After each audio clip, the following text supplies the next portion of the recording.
In studio, Al Franken, everyone. Sorry to make you wait. We had we had some broads in here. We had some dames in here. They call their show Broad-Minded, so we had a couple of the broads. A little play on words because they're women. I got it. Broad-minded. Yeah.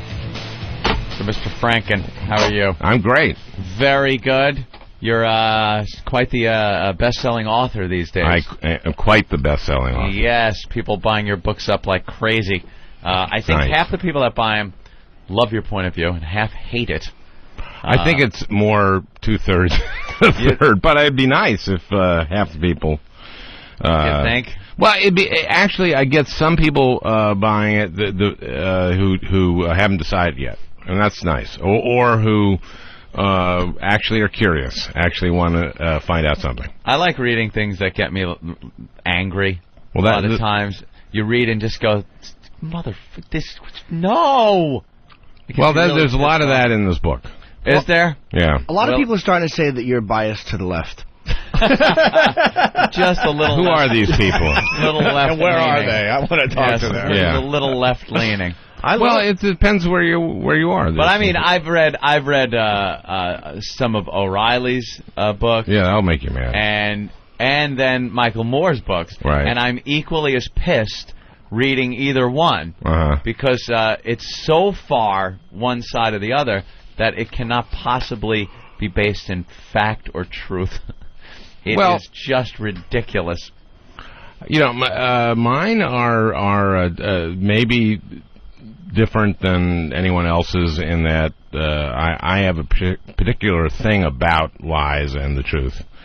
So I do a tremendous amount of research, and also people on my shows or researching my book do it. So, and at least there's some humor thrown in. Yes. So those two things would distinguish it certainly from O'Reilly. Yeah, where there is just a complete lack of humor. Yeah, at least Al makes you laugh a little bit. His private life is hysterical as all hell. That little problem he had with the phone calls. Yeah, he did a good job making that go away. His ratings are just as strong. Yeah. Unbelievable. Yeah, he paid her off. So yeah, but didn't do anything. I'm just he actually never denied it. Yeah. He never denied it. But he never came forward and said that he did it. No, but all he had to do was make a settlement. Pay a lot of money. And make sure part of the settlement is that you never talk about Can't talk about it. That sure sounds like you did it. Yes, I would say. And she had what seemed like a transcript. Yeah. Of a thing, which, leads me to believe there is a tape somewhere. Which leads me to believe that's why he settled. But anyway, that's what's interesting about him is that he talks a lot on his show about morals, and he talks about traditional values his traditional values as opposed to we were part of that secular leftist, and he keeps talking about his traditional values, and I don't know what is traditional about phone sex. I didn't think the phone had been around long enough to be maybe telegraph sex is a traditional value. But this is a guy, a married man, calling a female employee who doesn't want to be called and making very, very filthy calls to her. Yeah. That's not a traditional value where it's a lot harder. My tradition. It's a lot harder for the right to preach their agenda because they can come off looking hypocritical very easily by the life they lead, their personal life and stuff. It seems to me if you're more left-leaning, no matter what you do, you go, hey, it's part of lifestyle, man. Well, no. I mean, we can fuck and suck and this, and it doesn't matter. Is this on XM? Yes.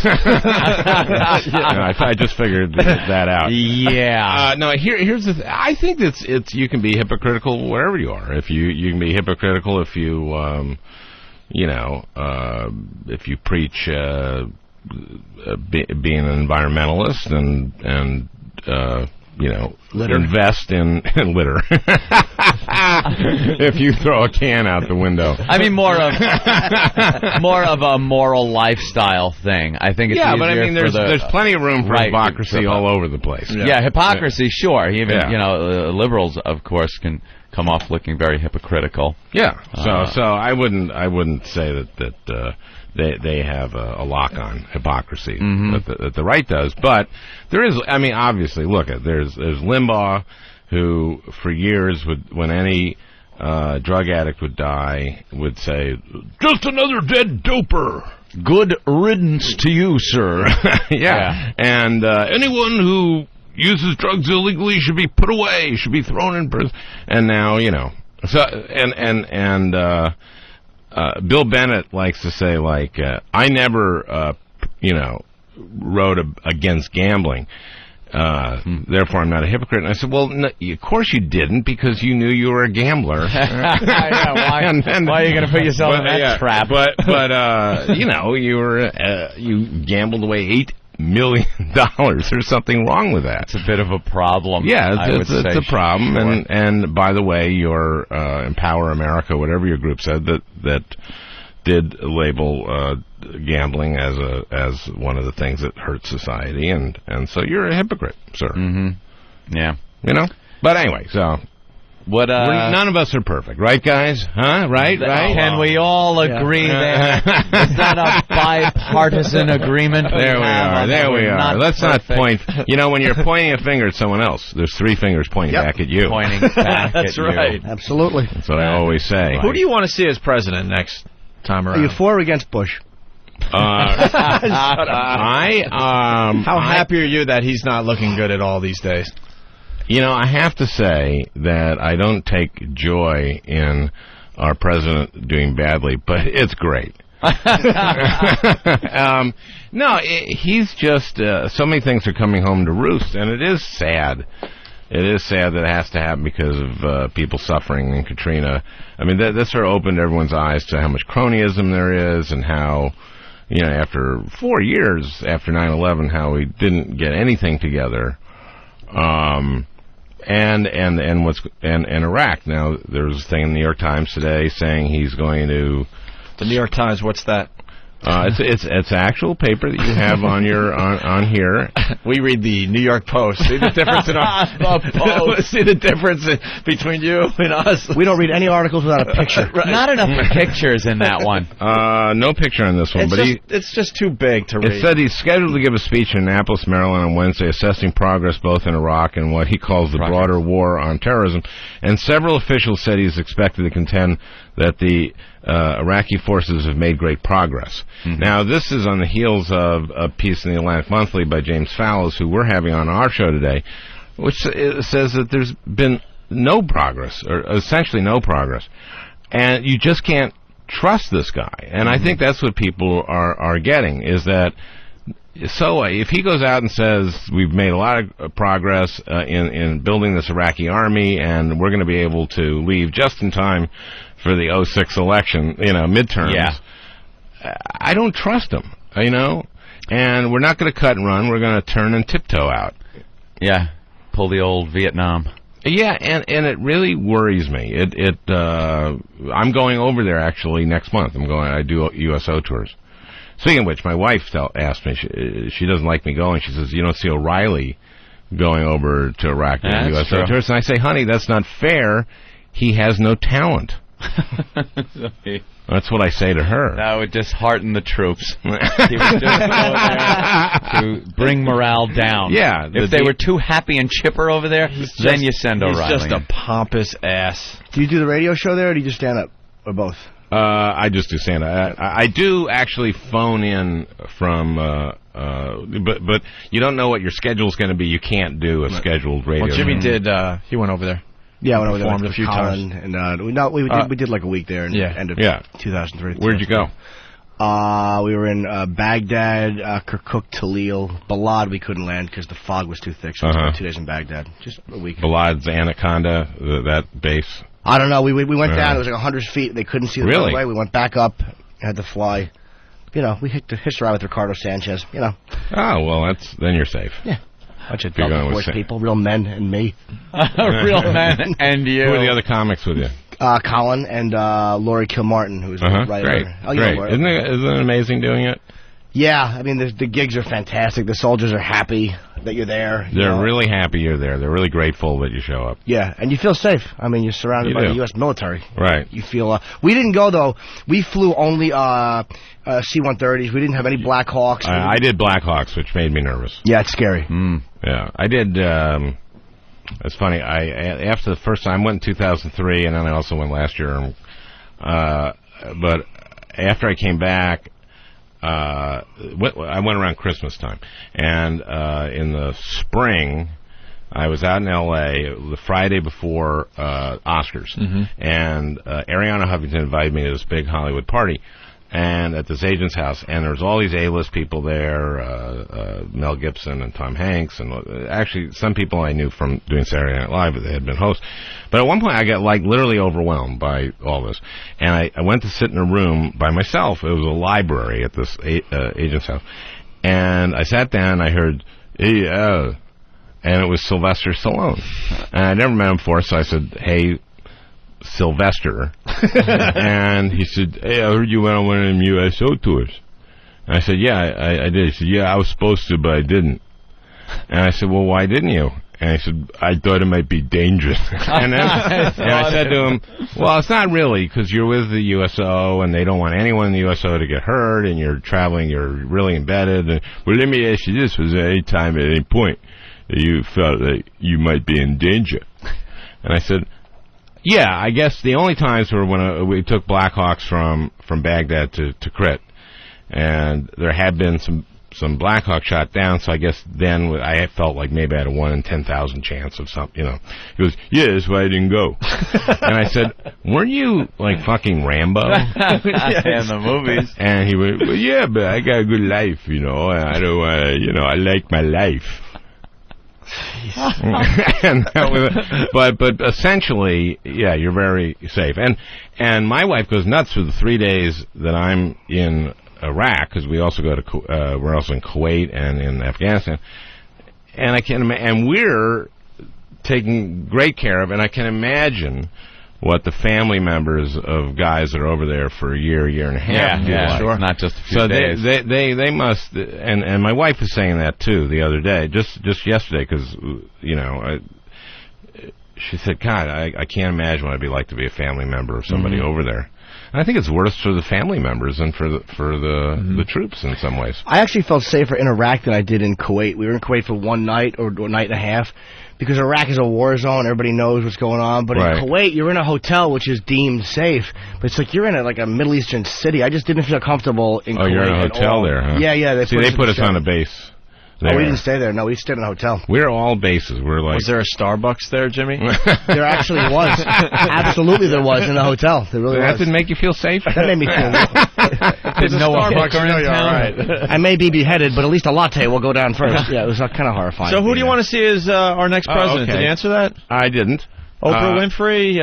No. Some say should be the What do you think of Joe Biden?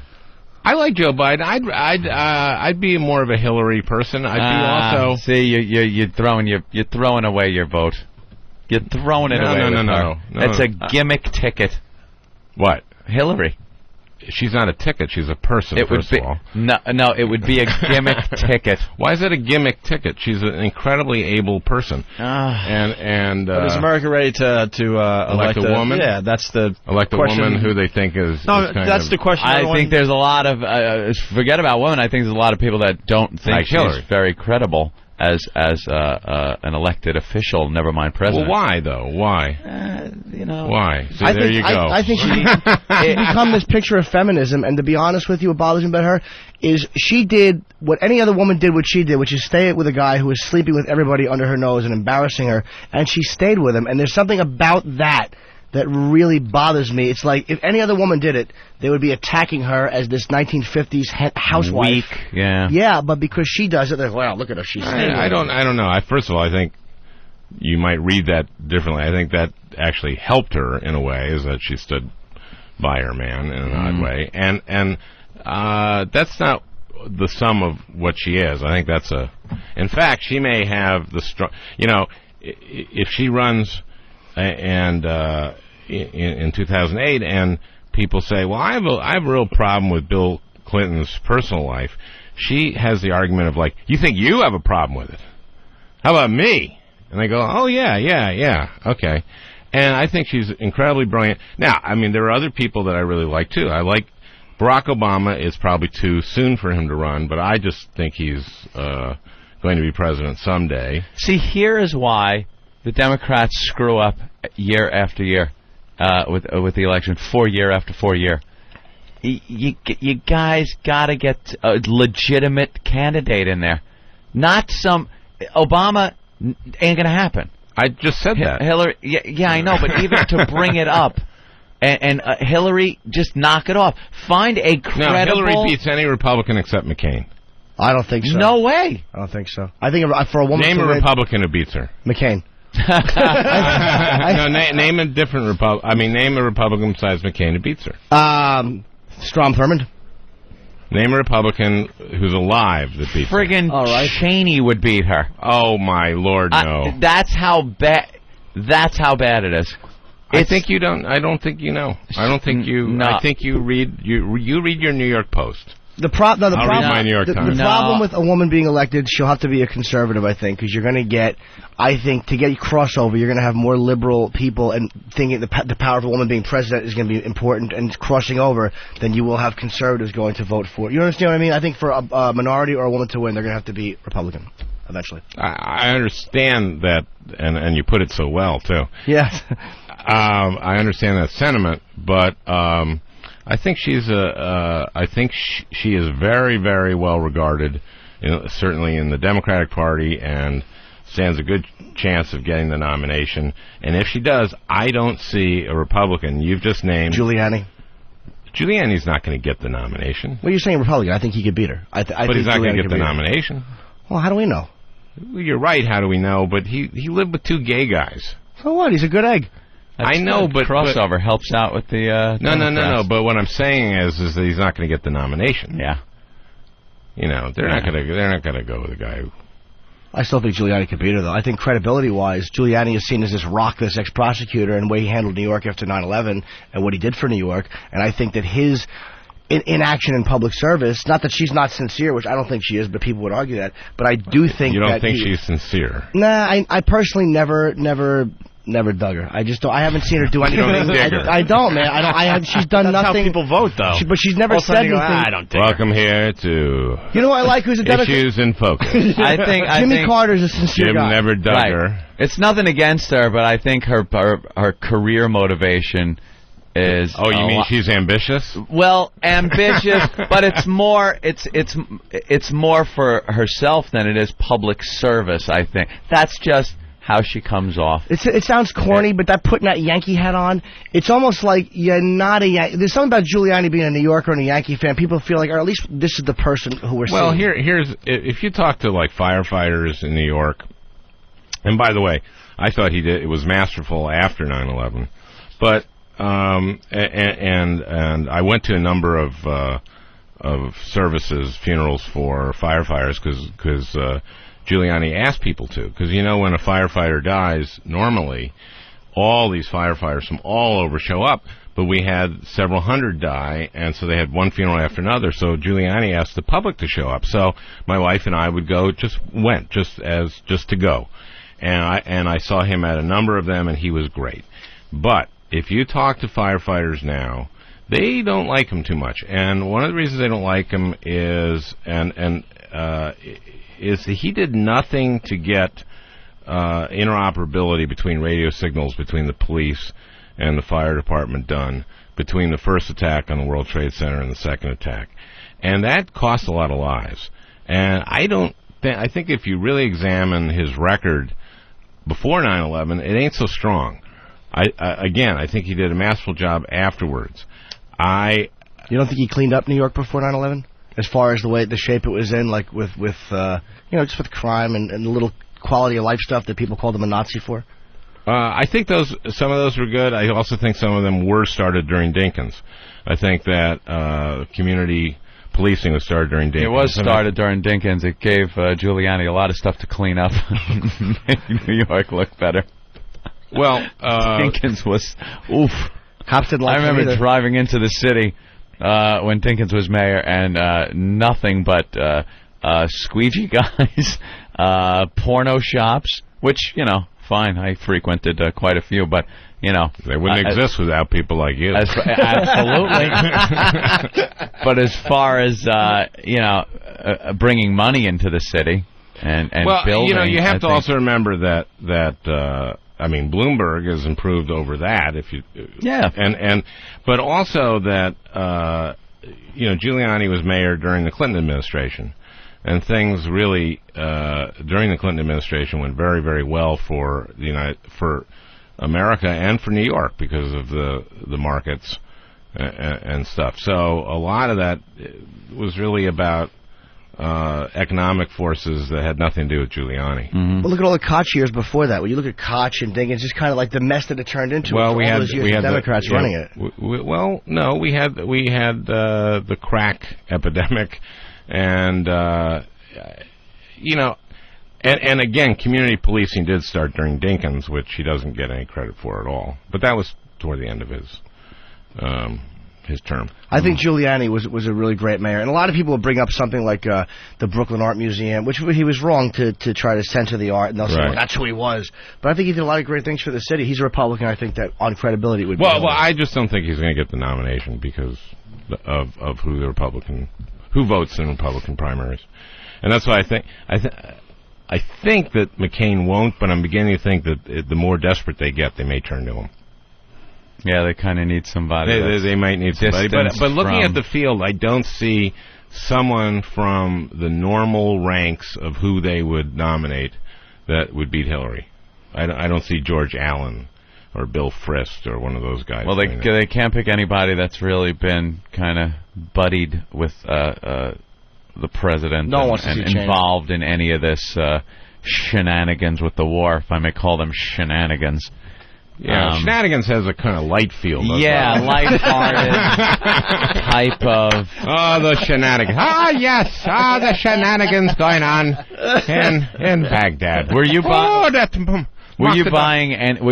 any of the intelligence when it first broke? Yeah. You were buying that too? I didn't think that the presidents lied to you. Yeah, I was being buying serious all now? that. Yeah, because Anthony was the I same was way. buying that. Like, I can't stand Bush now, and I was a big supporter first election. I believe Colin Powell. Yeah, and Colin Powell had such credibility with the people. Most credible man in the world, yeah. I thought. And when he came out in front of the UN and showed those pictures and gave the speech, it was like, wow, okay, you know, we got to do something. And then afterwards, it's like they found nothing, and kept finding nothing. And then the whole that's when I just changed over. When the entire reason for the war changed. Fuck the weapons. It's not about that anymore. It's about these people need to be free. Well, that isn't kind of what you told us in the first place. Because if it was about freeing these people, I wouldn't have really been going rah-rah and backing this, because it seems to me they really don't crave this freedom. They don't understand it. And Saddam seemed to rule with that iron fist that kept terrorists out of his country. And now it's a clusterfuck, as they call it. Any ideas? Because a lot of people say we got to stop the war somehow. Right. But even the Democrats are saying we can't cut and run. Right. Do you have any... No one has a real solution to the problem. Do you have any ideas of how you get the guys out but keep it from just anarchy after we're gone? Well, we're close to anarchy now. I mean, we're closer to anarchy. I mean, there's another... it was a story yesterday in this thing called the New York Times. Yeah. About Muqtada al-Sadr, who is this radical Shiite cleric. Didn't he start the whole thing? Wasn't he the one who was the original problem? He was one of the original problems. He was the he was the original problem in the South, in the Shia side. He wasn't the Sunni side, which is that was Fallujah. That was also the start of the problems. And but Sadr, his army his militia killed a lot of Americans.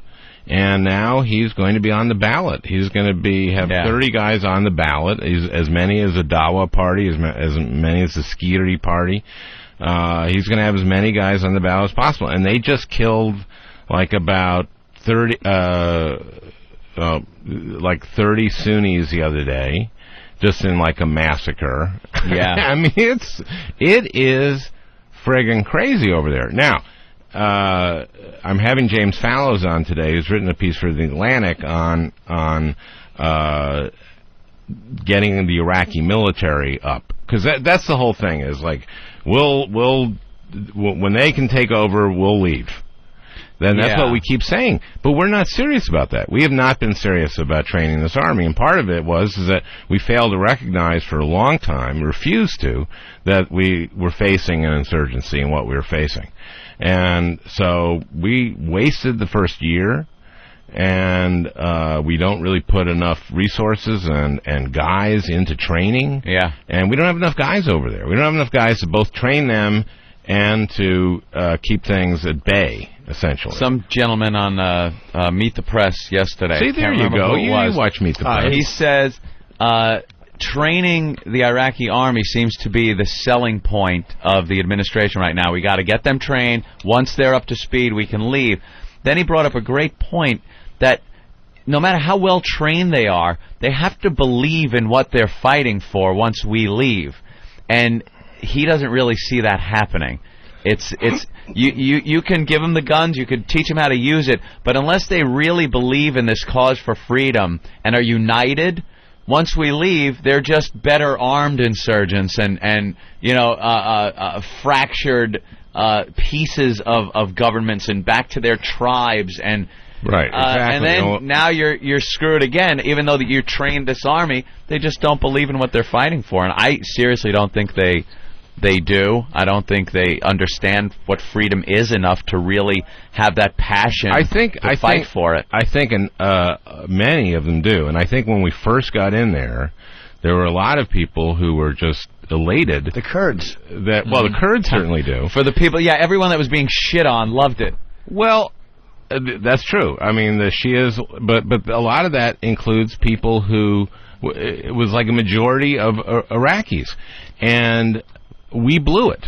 We blew it by allowing looting and by not getting the electricity up, we just blew it. But let me ask you, the electricity and stuff, weren't they constantly sabotaging it? Not that you don't have to overcome that, but it's not like we weren't trying to do it. It's like their own people are sabotaging. No, but there's all kinds of pre-war planning that was done that was ignored, that said that they were going to do that said the first thing you have to do is not allow chaos. And we allowed looting right away, and that they did $12 billion worth of infrastructure damage during the looting, is estimated. And that's when we lost control of the country. And that's when the insurgent, the first bomb that killed more than one person from an insurgent didn't happen until 4 months after the invasion. Did you think maybe that's when Saddam got caught? It seemed like a lot of them. Like, what I want to know is, once they realized Saddam Hussein was not coming back, that's to me when the country completely fell apart. It's like, not that it wasn't happening before that, but that's when they all went, okay, now we can do what we want to do. Where was al-Sadr? I think his father was murdered by Saddam. He was a cleric. Right, exactly. Where was all the anger and the militia when Saddam was killing his father? Where was the balls then? Where was this anger? Well, he had clamped down that country with 500,000 troops. We have 150,000. So in other words, he knew the way they should be handled. Yeah. Well, this is what our army was saying. Shinseki, who the army chief of staff, said we need to send 400,000 guys in there. And Rumsfeld, no, I want to transform the military, and I can do this with 100,000. Yeah. And Tommy Franks finally got him up to like 150 or something. They went in there, and they called it mission accomplished, and they thought they had done it, and they really did. And I would really recommend this Fallows article in the Atlantic Monthly. Maybe your listeners aren't smart. I wasn't going to say that. I was not going to say that. We got some smarties out there. Yeah. No, and maybe they're not the type to read that kind of article, even though they're brilliant. they prefer to apply that brilliance to gossip together here. Yeah.